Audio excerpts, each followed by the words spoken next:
Good afternoon, LinkedIn. Good afternoon, Facebook. Good afternoon, the world. Coming up on today's show, we have the incredible mortgage broker himself, Mr. Mitesh Manek, and also the emotive marketeer that is otherwise known as Hannah Matarazzo. Hi, Ed. Hello, Andy. How are you? Good to see you. Good to see you too. You all right? Yeah, long time no see. Yes. Yeah, funny old world, isn't it? It's a funny old world. We went out last night, didn't we? We did. Went out on the razzle and met Mr. Alan Cadden all the way up from Glasgow, but we met him locally in Gloucestershire. So it was great to see Mr. Alan Cadden from Cavetta Consulting. That was good fun, wasn't it? Just brilliant fun. Yeah, absolutely. We posed with the Oscars, did we not? Oh, we did indeed. Absolutely. So guys, if you're out there watching on the internet, if you want a shout out, just say hi in the comments, introduce yourself and introduce your business, and we'll give you a shout out here on the show, which is good. And if you've got any questions for our speakers today, then please do sort of put them in the comments and we'll ask them too. So Ed, I think it's about time we go through the new members. Are you ready for this? I am ready. Okay, so here we go. Born ready, Andy. Born. Well, I'm going to turn my mic on before I start speaking because that always helps. So I'd like to welcome Elwyn Smiles from Welsh Wales, who's come to join Quest West. So welcome, Elwyn. Justin Slipper has come to us from Cobra Jurassic. So good to see you, Justin. Christopher Robinson has joined us in Quest West again. Judith is doing well. Mitesh Manek. Hi, Mitesh. Who you'll be meeting very, very shortly, has come to join us in Cobra Jurassic. So great to see you there. And Lucia Lisovoska has joined us at Cobra M40. So Yvonne Taylor's doing jolly well there. And Jonathan Horrocks has come to join us at the Investment Lounge. I think he joined today, didn't he, Andy? He did. Actually last week. So yeah, very recently. Welcome, Jonathan. Good to see you. And so the club's doing really well. It's really buoyant. Come and get involved. Come and join me. Yeah, and if anyone's out there who wants to run a workshop or a skill session, please do let us know. Over time, all our members put on events. We've had HR events, we've had social media workshops, we've had RC Accountant. So we're putting on all these special events at the Cobra Club that members put on themselves, as well as our weekly array of networking events and meetings too. So if you want to get involved in any of that, come along to www.thecobraclub.co.uk, and on the homepage there's a book a virtual tour button. Yes. Well, you can book a virtual tour and come and we'll show you around. It doesn't cost anything. If you'd like to come to one of our meetings and just experience it, ask us and we'll give you a link. It's absolutely easy. Brilliant. So, come and get involved. So before we get Mitesh in, I think we should hit this button here, Ed.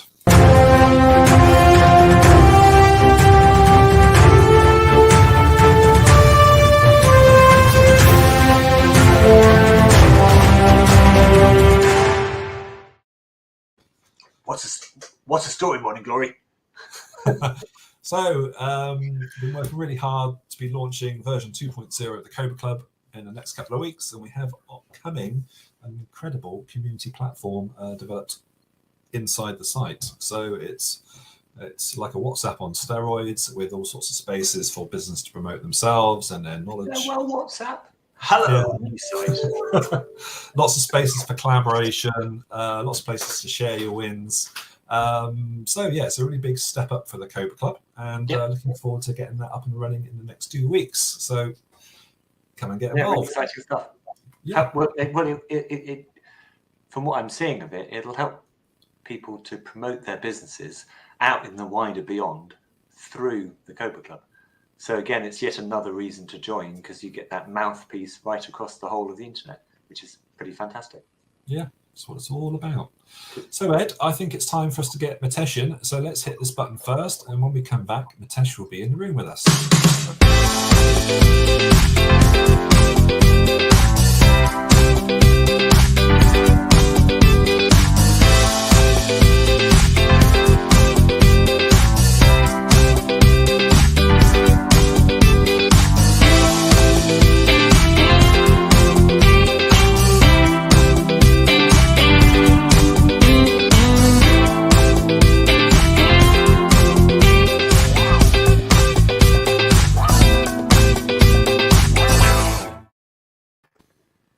Good afternoon, Mitesh. Good afternoon. Can you hear me? We can hear you this time. Great. Welcome to the Gritty Business Show. It's great to have you on board, and it's great. And welcome to the Cobra Club too. And we met you the other day in the club, and lovely to meet you. And very brave for coming on LinkedIn Live. Is this your first time live on the internet? It's the second time. Right. Are you an old pro? I wouldn't go that far. So what we like to do, Mitesh, is find out a little bit about you and your sort of, where you've been and what you've been up to leading up to our mortgage broker, Sure. the current company you're working in. So tell us a bit about your background, if you could, to start with. So I've been in the financial services industry for the last 17 years. I started off my career in banking, so worked for the retail banks like NatWest, HSBC. I was a mortgage broker with HSBC for 8 years, and then moved on to becoming mortgage advisor with HSBC, and moved on to working as a mortgage broker with St. James's Place, or a large FTSE 100 company now. And beyond that, I then decided to focus mainly on the mortgage sector. Wanted to look into the areas like the commercial sector as well. So I thought in order for me to broaden my spectrum, I need to go to like a specialist network that deals with, the areas of mortgages and beyond. The plan really was not to move into wealth management for me. So I then jumped ship and went to another specialist mortgage network. And by being with that network, I came across our mortgage broker, which was founded by Akil Mayer, who's the managing director. So we were part of the same network. We decided to, go in together as a venture, and we started together in March 2020. The business really has grown. So from 2 advisors now we're at 8 advisors in the business. That's very good. Brilliant. So what's the difference between coming to someone like our mortgage advisor and or going to HSBC and speaking to their on-call blokey? So it's a very good question. So when you go into your branch network, the advisor sitting at the branch can only discuss their products in terms of what's on offer. Now, traditionally, a high street lender will always have attractive rates. That's a given. Having said that, they'll have their own criteria for lending. So when you walk into any bank, you're then restricted to what they're providing. So you don't really have a lot of choice in terms of the options they may be available for you in terms of additional lending or potentially better rates elsewhere. Because we do, as brokers, sometimes get special rates with lenders, which I know a lot of brokers don't really talk about, but sometimes we get exclusive rates, and you can't then get those rates directly, with the lender. Yeah. So it's more about choice when you come to a broker, really. And the other thing is that the setup that's there within the banking sector, things have changed. I've been out of the game in terms of moving away from the branch banking network for quite a while. But we used to have very long meetings, very structured meetings. Both parties had to come to the branch for a meeting. I'm sure things have changed, but there's a lot more flexibility when you work with a broker. So we do, Zoom calls, have our meetings that way. We don't have to have those face-to-face meetings all the time. But there is a sense of flexibility also with the timing. And then again, you've got that one point of contact from start to finish as well. So the point of contact initially with inquiry till completion. But I think the bottom line really comes down to the fact that you have a lot of choice, which if you decided to do the research yourself out there, I think it would take a long time for you to sort of try and find out every lender's criteria. So I think it then kind of makes sense to appoint a broker to do the research on your behalf, really. Yeah. And what's sorry, go on, Ed. Oh, I was just going to say, I think it's interesting when people are coming and looking for mortgages and things, because unless they understand there are other options, yes, you don't necessarily ask for the products that could be available to you because you just don't know they exist. So, Exactly. you put up with, I mean, I'm not saying they're Exactly. bad, but you put up with what you're offered rather than Exactly. say, well, this is my situation, this is what I want to achieve. What are my options here? And actually looking at the full market width of those options to actually make a much more balanced decision. Would that be where you? Very, very true. I'll throw in something that's quite weird and wonderful. So, in the past, we used to have the odd scenarios when I was working in the bank with high profile clients Yeah. where they have a lot of money sitting around doing nothing. And so they have no plans for investments at all.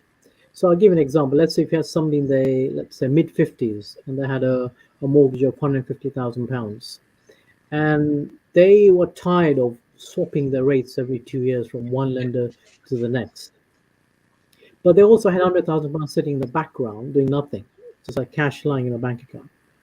Now, if you went to a traditional high street lender, if they don't offer offset products, they will not have a discussion with you about offset mortgages. Yeah.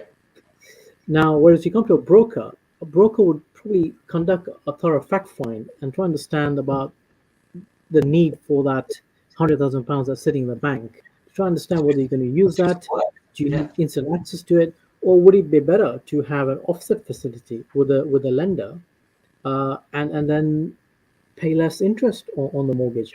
It is a concept. It takes time. You need to do calculations to compare a normal fixed rate to an offset product. But this is what a broker would do.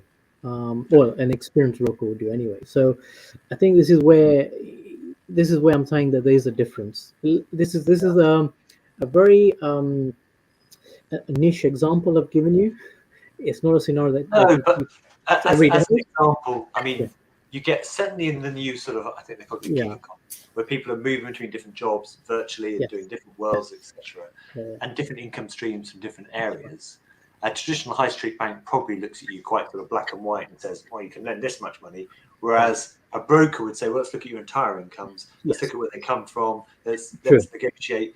I mean, is it still the case? I mean, how much against your, if you're employed, how much against Yeah. your income can you borrow these days? Is it 3%? I'm glad you asked that question. So I had this discussion recently with a few clients. There are first-time buyers, and I think what you find with first-time buyers is that they really do have very limited knowledge on the whole mortgage process. Yep. Now, if you went to a branch or you spoke to a broker, I think each individual, whether the advisor, the bank, or the broker, will explain the process in the same way in terms of what's Yes. involved in the process. Having said that, I, as a broker, if I've looked at the scenario and I'm thinking this is quite complex based on your income structure, I have lenders out there where they can lend up to 6 times your income, depending on the level of deposit you put down. And all I really need is some basic information. I draft an email with a few attachments of some documents, and within 24 hours, I'll get a response. I've had 3 cases in the last 6 months where 6 times income was accepted just like that, but via email. You won't get that service at a bank level. It just doesn't exist. And it makes a huge difference when you're buying a house. It really does. Yes.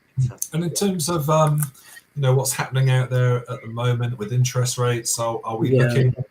Are we on a plane like that? Are we just going to flatline for a bit? What's the inside knowledge from Tesh? Very good question. So I get asked this question all the time because of the fact that I deal with residential mortgages and buy-to-lets, and within buy-to-lets we also deal with limited buy-to-let propositions as well. So just to sort of narrow down kind of the rate structures between the three, what I would say to clients normally is that you can probably pick up a deal under 2% now with regards to getting a residential mortgage. It's very much possible at 20% deposit there and thereabouts. It's quite normal. When you then shift that scenario to a buy-to-let, you add a 0.75% to 1% to get you an idea of what the rate difference is on a buy-to-let. And as soon as you hit a limited buy-to-let structure, rates are circling around the 3% mark or so. So you get a feel out of how the rates are.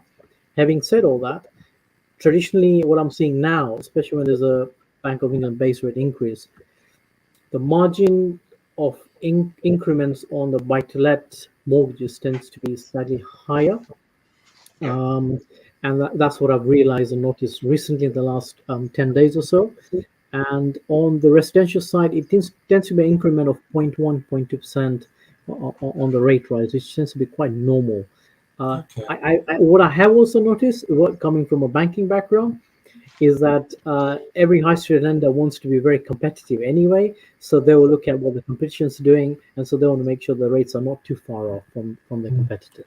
But in terms of buy to let, I guess the Bank of England want to try and discourage people from having another property and wanting to rent it out and do something with it. Is that part of? Or is it more to do with risk? I think what I have noticed is because there's been a change of law with regards to the taxation. If you have buy-to-let properties in a personal name, so you probably find within this tax year, or rather the last tax year is just finished, where you'd have submitted your tax return and looking forward to the next year. I'm sure your accountant would have turned around and said to you, prepare for a higher tax bill next year because you've got lots of properties in the background that's been let out.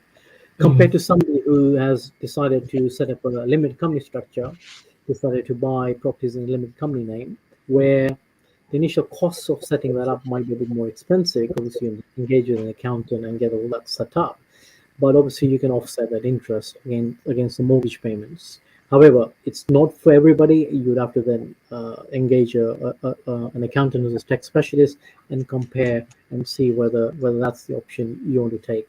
So a lot of people are doing that because the buying power tends to be a bit more when you start, forming structures like that, especially in the buy-to-let market, if you're a higher rate taxpayer.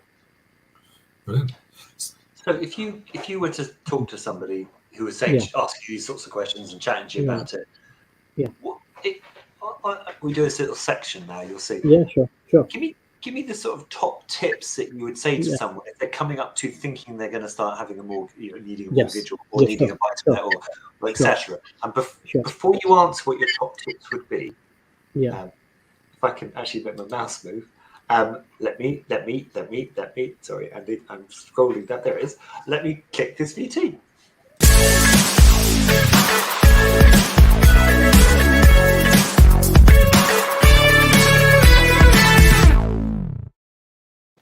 Mitesh, what would be your top tips for somebody? So smooth. It's like.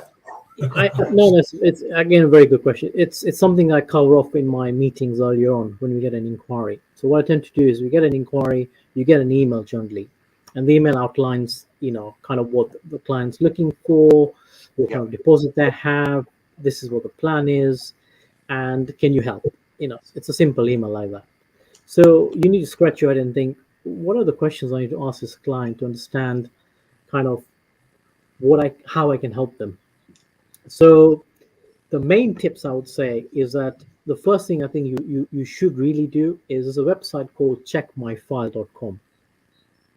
And it's important to try and download your report from that website. And the reason why that's really important is it allows you to see your credit data that's held against 3 credit reference agencies straight away. So that's Equifax, Experian, and TransUnion. This is the data the lender will see when they perform a credit check. So you want to make sure that the data that's held against you is accurate. It could be simple things like, are you on the electoral roll? Is the address correct? Is your name correct there? All these small areas make a big difference when you're applying for a mortgage.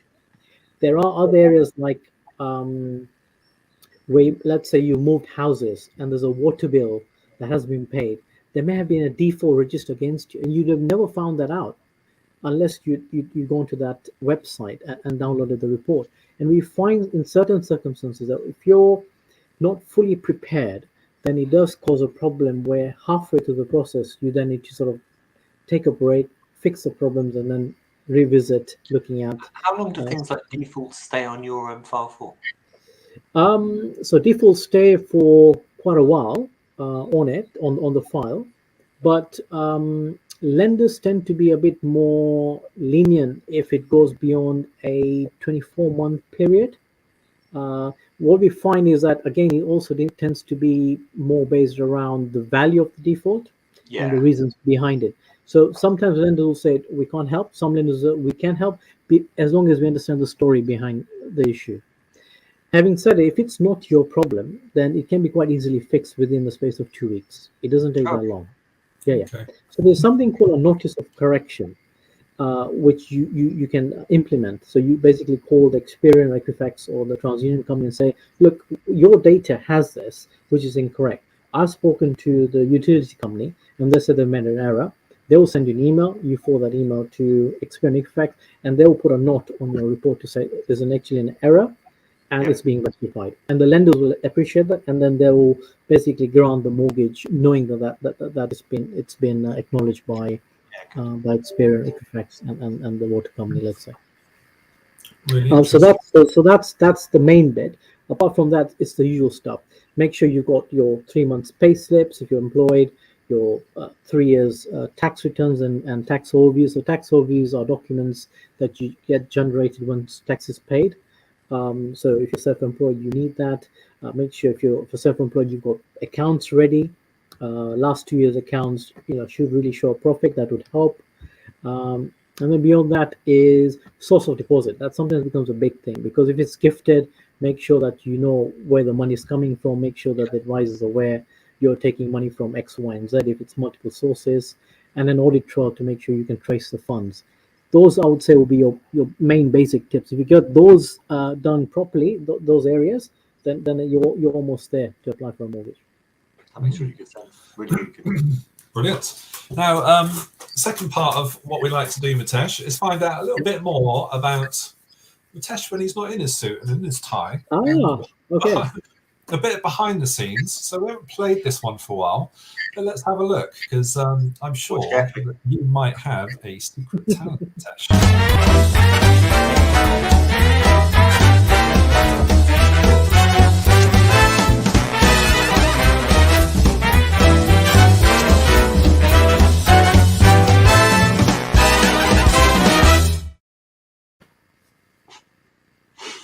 So, What's your Mitesh, secret talent? what's your secret talent? So, my secret talent, I would say that my secret talent is that I like performing on stage. Wow, So, right. Elvis. No. Yeah? Elvis? no, it's more to do with your Christmas type of plays. So your Christmas plays.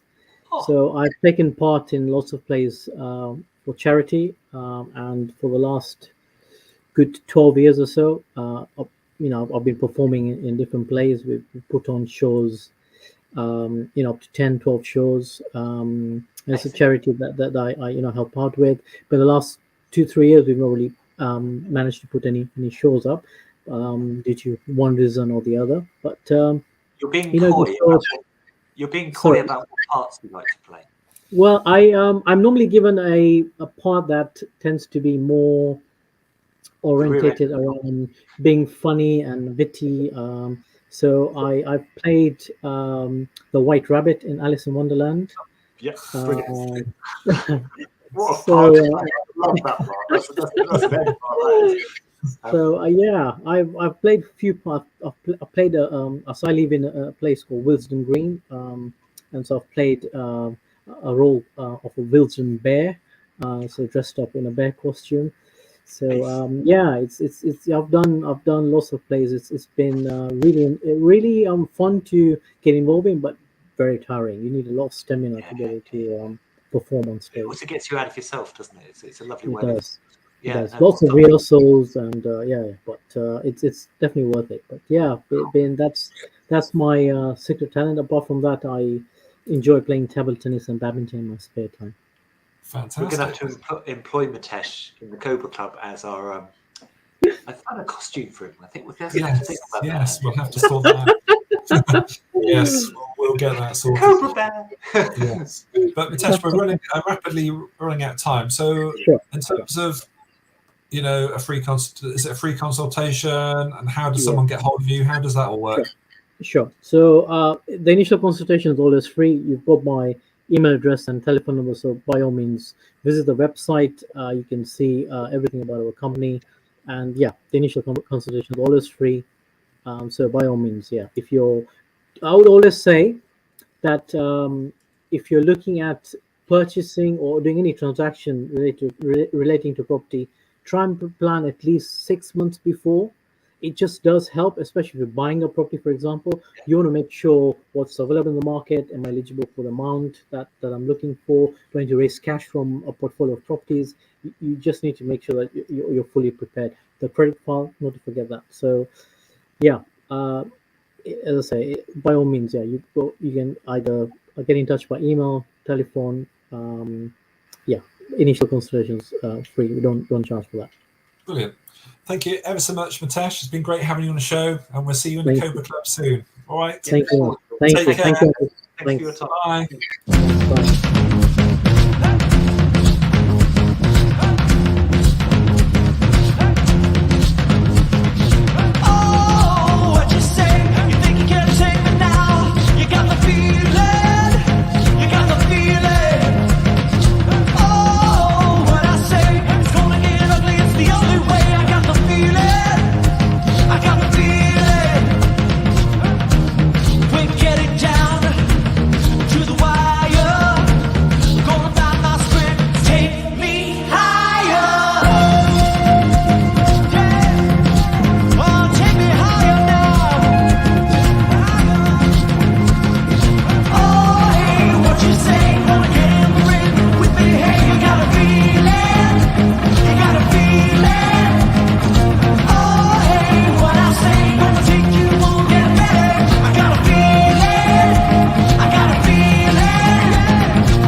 Brilliant.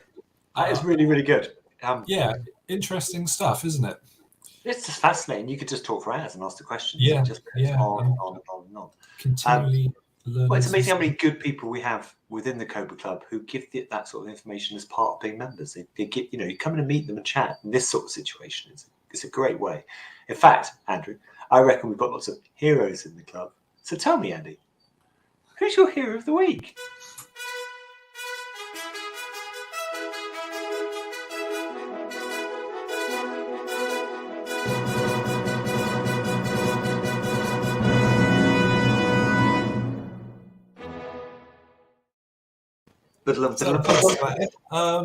This week, Nothing like a slick link in like that, was there? My hero of this week is Katrina Ellis.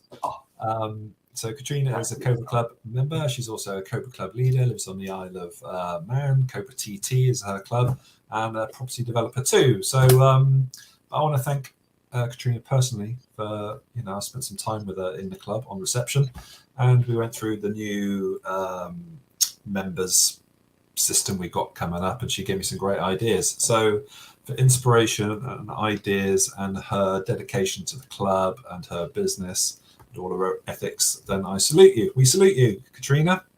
So hero of the week is Katrina. Woo! Popular choice. Yes, yeah, no, really good. So I think time's rolling on, Ed, and what I'm going to do now is I'm going to introduce our next member, because she does all of our content here on the club, but I'm going to introduce her with one of her own pieces. When we come back in the room, Hannah Matarazzo will be in with us. So here we go.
afternoon, Hannah. Good afternoon, Hannah. Afternoon. Hello. Wow, what great videos. So I don't know if you always realise that all of the videos that we put on the site, you've produced. Which just because there are a fantastic sort of variety of different styles and different ways of working. It's thank you very much. It's really good. Welcome. Yeah, thank you, Hannah. So you haven't been on the show for a little while. Great to have you back here. So for all the people out there who are watching at the moment, I wonder if you could just give them a 2-minute rundown of who Hannah is, what you've been up to, and what leading into Cottontail Creative Media. Okay, 2 minutes. I have to try and compact it. Yeah, this is like a challenge. So I'm a little bit of a kind of mashup of things. So come from a medical background, working with children as a pediatric nurse, and then I still work currently in school. So I work as a therapeutic practitioner with children. So it's looking at their emotions and behaviour and what's going on behind that, and then helping them to regulate those emotions, understanding where they're at, and then being an advocate for them as well in meetings with adults, with parents and social workers and police and judges. I'm their voice. So it links in because basically I use creative listening, relational listening to understand who they are, where they're at, help them to understand as well. And then I need to tell their story in a way that people understand in the meetings, because it affects where they live, what help they get, what support their parents get, helps people to understand who they are, and they're not in those meetings themselves as children. So all of those skills I've moved across, and on 2 of the days a week, I would do that 3 days a week, and then 2 days a week I do marketing. And it's, again, so understanding people's story, who they are, where they're at, what message they want to get across, being their voice, and using emotions and connections to tell that story. So it's ultimately, people say, oh, it's so different. You know, that's a caring job there and that's a marketing job. But actually, it's completely and utterly the same, because I use exactly the same skill set in both roles. And the way that I can tell businesses' stories and build those connections and those bridges across is through word, so with blogs and things, which I really love writing, but with emotion in it. And also my favorite way is through the videos, because you can use picture, word, language, and music. So all those 3 things together can really create a feeling. And a lot of marketing tends to be quite flat, and I've looked at it, it's quite technical, quite flat. And I think you've got to create feeling in people to get that loyal buy-in, to make those connections meaningful, to get them to become evangelists for your brand themselves. All of that takes an emotive connection. So that's what I really love creating. That's really clever. Yeah. That's me. I don't know if that was 2 minutes, but Yeah, no, it's all 8 good. hours. Goodness. So, what you see out there in terms of the content out there, how much of it would you say 5% is emotive? Are we vastly underdoing our emotive sort of, the UK, I think, social media? Yeah, I think that everyone is, so in marketing you need to be a mix of everything, don't you? So you do need those technical skills, you do need to be creative, but then and I think, but people specialize in different things depending on who they are, their personality, what training they've done, where they've come from. So I think getting that balance is really important to having the technical skills, being creative. But I think psychology is key, and to when you look at, quite a lot of the stuff I see. Television advertising and things, that's emotive, isn't it? That's catching you and quick. But quite a lot of the stuff I see on social media, just scrolling, or LinkedIn, that sort of thing, I think is a bit flat. It's a bit sort of churned out, and you're getting them. It's about getting the numbers and this, that, and the other. But actually, how meaningful is it? I think that's the thing to think about. And is it about quantity, or is it better to maybe do a little bit less? But if it can have that meaning in it, you're just going to get a more longer term loyal buy-in rather than a quick click. Totally agree. I mean, do you find that most, certainly small businesses that you talk to, do they have a brand strategy or a marketing strategy at all, or does it tend to be off the cuff stuff they produce because they're trying to promote a webinar, or just if they're trying to manage it, it's sort of, so you've got your typical one-man band people.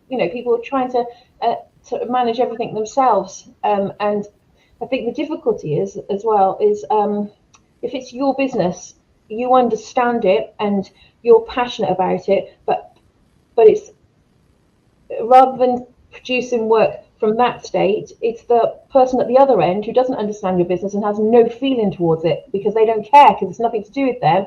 You need to create the feeling in them. So it's often easier for someone else to do it for you because it's not my business. So I can more easily think about the person that's scrolling that has no idea, because that's where I'm coming from. When I first meet people, I've got no idea. But what I really love though is when you talk to those people, they are passionate. They love. There's a reason they're doing what they're doing. So I can step back and listen to that, and then I can put that in a way that then the consumer will feel that feeling. Yeah, totally get that. I mean, a lot of people, knee jerk with marketing, i.e. I need to achieve something, sales, people visiting, whatever it is, and they do the marketing, and they don't always, and I know you tie that into the feel of their business. Mm-hmm. So, people go to any brand, you name it, doesn't matter what it is.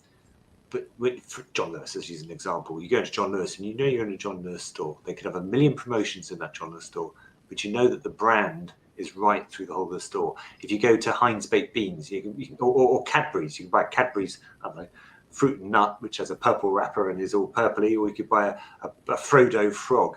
Ultimately, they're both identifiable instantly as Cadbury's brands. You see their advert on TV with a monkey drumming, whoever it was, Phil Collins, it's a Cadbury's ad that you're watching because they flash it up with their marketing. I think it's that sort of whole feel, which is what you get right for businesses, that you can help tie into all of their marketing and all of their brands, so they actually have a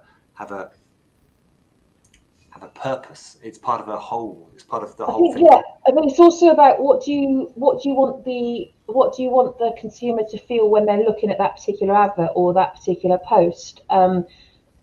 It's not just always about a warm fuzzy feeling. It's not always. There's different emotions, and you might want to use different emotions. And it's about, it could be trust, couldn't it? So I mean, the Alzheimer's Society could put an advert out about Alzheimer's.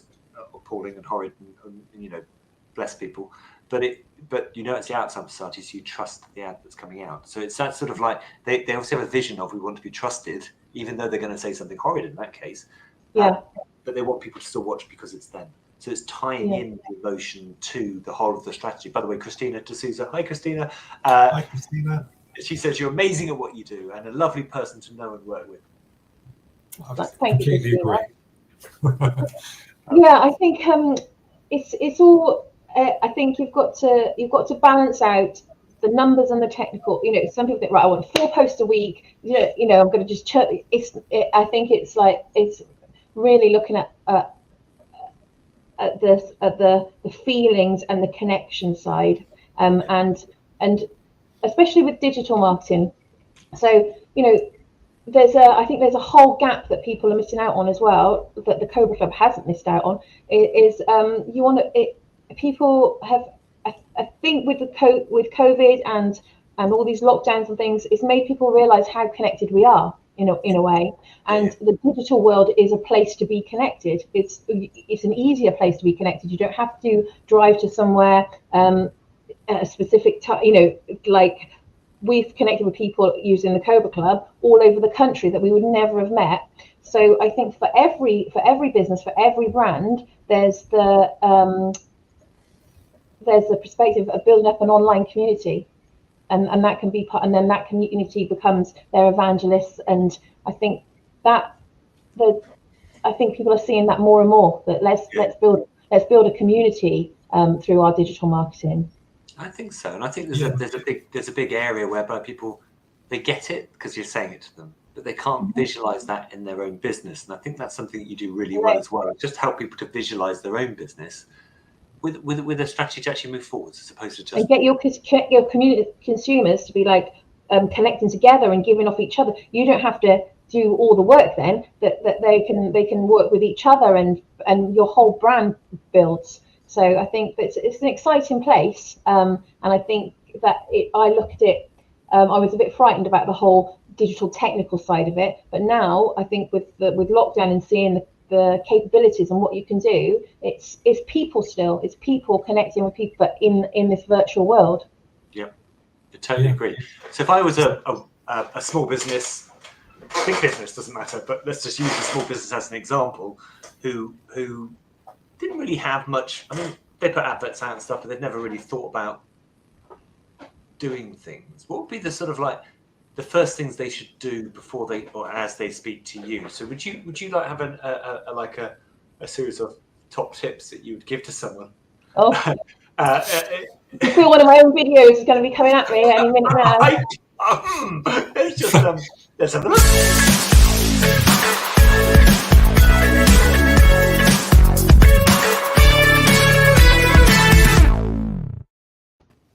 So Hannah, what are your top tips?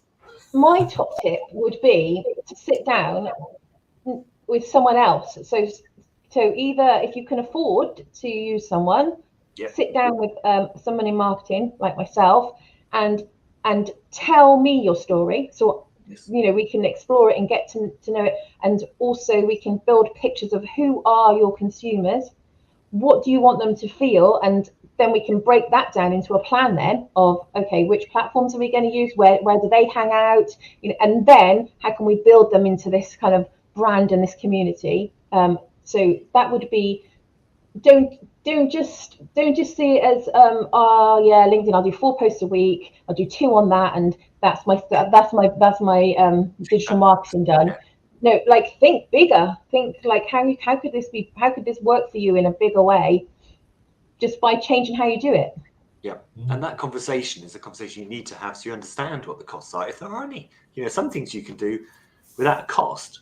So for instance, if you're looking at us now, there's a logo up in the top left-hand corner of our page. Once you've built the logo and it's there, it doesn't cost you anything to use it every single time, but it flashes and says Cobra Club every single time people look at it.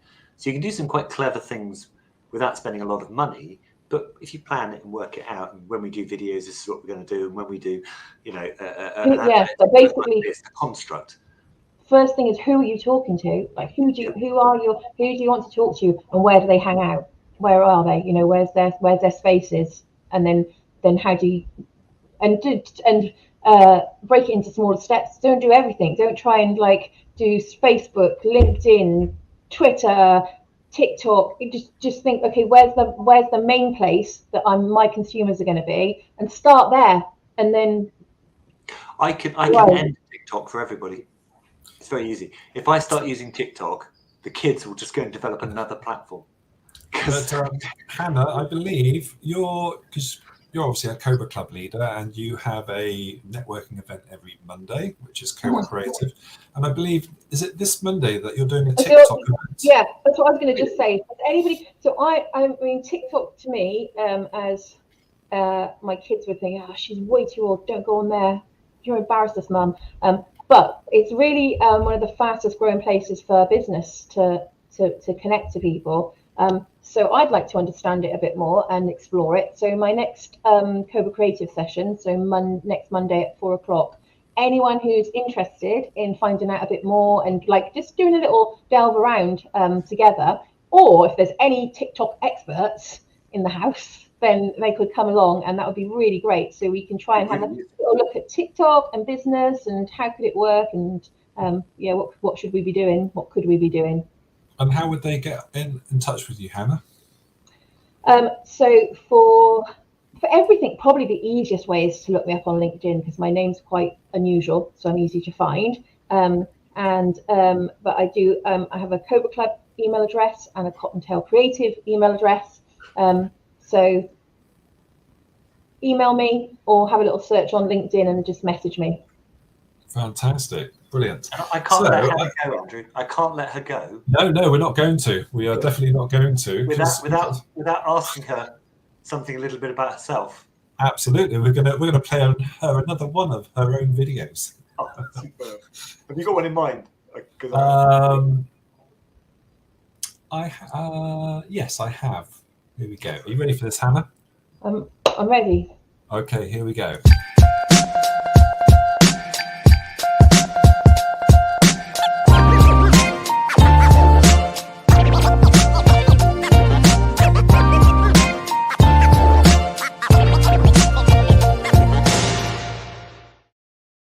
My finger was hovered over that button. So Was it? See, I thought I was going off in a time machine. yeah, that would be my second choice. Oh, would it? Yeah. Anyway, or at the dinner party. No. Anyway, not a time machine, a super duper time machine. Well, yeah. There is a difference. I wouldn't go in an average time machine. No, or in a straight laced time machine. Rogue. Oh no. Only go in a super duper one because then you know you're okay. Sparkles. It's great. So I do have a pet, Ted the dog. He's around somewhere. He is here somewhere. Yep. Cockapoo. And Ted has a special talent. He can actually talk. He makes his own little videos and he's got a YouTube channel. He started really chatting away when we went into the first lockdown and I couldn't see the children that I work with. So he started to send out little messages. And then who knew? He actually really, really enjoyed chatting away. You can't shut him up. Oh, it's someone's birthday. Let me send a message, he says. And where can we find Ted? What channel is he on? Well, some genius had the idea. I think it might have been Andrew Hatcher or my mum. I'm not sure which one. There's an argument about who had the idea. But he's got his YouTube channel is Ted Talks TV. Excellent. Well worth a watch because it's very good. Go check it out. It's got good sense of humour, hasn't he, Ted? Yeah. Yeah, he has another chat. This is he has another chat in a while. He might need to start talking away. He used to have a feature here, didn't he? I'm sure he used to have a feature here on the show. He often would say who his hero of the week was. He does still. Yes. He just did. It's Andrew and Ted's hero of the week. Yeah, yes. But quite sometimes Ted was allowed to talk and Andrew didn't. So maybe he might. Let's get Ted back on for a. Let's get him back on the show. So we do have another talking dog in the club as well. I must mention. So Yvonne Taylor, she's got a dog called Cookie who has chatted away in her videos for her meetings. Yes, I've seen those. They're brilliant. And if you want to check out those, track down Yvonne Taylor on LinkedIn or foryounoworries.co.uk. You can probably find them on there. So yeah, check out Yvonne's Talking Cookie. Brilliant. So Hannah, if someone wants to talk to you about emotive marketing, how does it work? Is it a free consultation? Do they phone you? And how do they get hold of you? Same as before, email, message me on LinkedIn, and yeah, we'll just have, I think it's always nice to have a cup of tea or coffee and just chat. So I think some people could be a bit phased by, oh my gosh, like how much is it going to cost? I've had quite a few clients now. They'd spoken to big video companies and felt like they were being sort of squashed into it's going to have to be that way, and they're going to come out and film you. And they 2 or 3 people have said to me, then they've got the courage up, contacted me. We've had a really nice, relaxed chat. They've just explained their business and we've talked. And by the end of it, they say, "Oh, I just feel like you really get me," and it takes that sort of scary, overwhelming feeling away. So it's just a nice chat, and we go from there. Non-pressurized. Yeah. That's what it'll be about. And like I say, it doesn't have to cost the earth. And I'm not going to come out with like Spielberg equipment and put my director's chair up. And the way that I create the videos is actually I understand their story by having chats and meetings with them, and then I create it here. So they don't, they're not going to have a whole big team of people coming out to video them. Yeah, awesome. Sounds brilliant.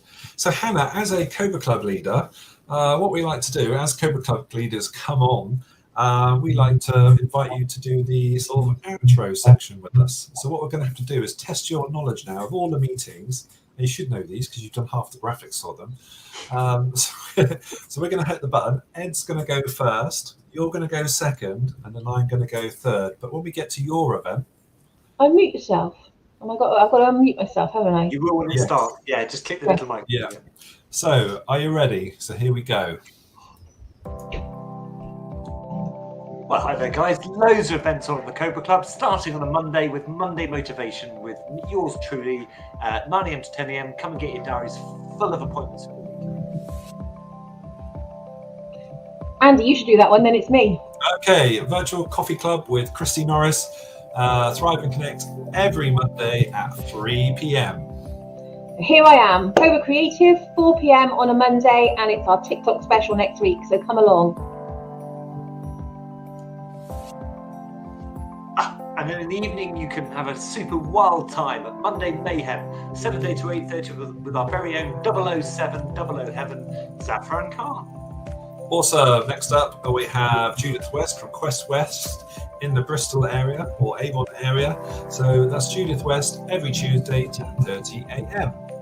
And then, we've got the quiz, the Cobra Club quiz with David McKenna on a Tuesday at 3 p.m. That's quite a new event. I haven't got along to it yet, but it looks great. Yeah, and then on a Wednesday morning, pop along to see Elaine Atherton so you can make it happen in her accountability hub. Fantastic event, 9 till 10:30 every Wednesday. Also, next up, we have Mr. David Lockett, who's going to put some money in your pocket. Come along to the Investment Lounge, find a better way of investing. We'll just ask some questions every Wednesday at 10 o'clock. And then you can come and see. Or was that you, Hannah? Sorry. It is, sorry. And then it's his better half, Beverly Lockett, with Hive Mastermind. Followed by the on a Thursday morning with Yvonne Taylor. We talked about her earlier, every 9 till 10 at the Jigsaw Hour. Also, next up, we have Mr. Chris Mason hosting Cobra Strike every Thursday, 1 p.m. to 2 p.m. Come along and meet Chris. And then we have got Kath Kirkland with her Speed Networking business event, and that's 2:30 on Thursday for an hour. Oh, and then on a Friday morning, you can have your fish and chips down on the coast with Louise Montblanc for First Thing Friday business networking event. Fantastic event, 8 till 9.